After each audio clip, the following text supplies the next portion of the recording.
محاولات مستميتة من قبل معمم الشيعة لترك المسلمين الحج والذهاب إلى الحج إلى القبر المنسوب إلى الحسين بكربلاء عياذا بالله، وزاعمين أن من ترك الحج يوم عرفة وذهب في يوم عرفة وترك الحجاج ووقف عند قبر الحسين رضي الله عنه، قبر المنسوب للحسين في كربلاء، يكتب له 1,000,000 حجة و1,000,000 عمرة و1,000,000 فرس كأنه تصدق به في سبيل الله وكأنه أعتق 1,000,000.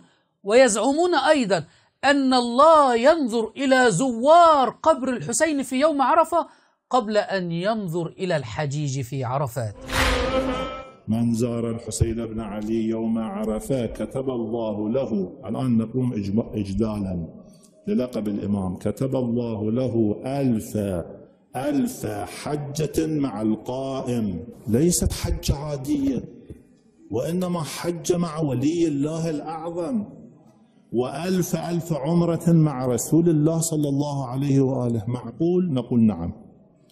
وعتق 1000 نسمة وحملان 1000 فرس في سبيل الله، وسماه الله عبدي الصديق آمن بوعدي.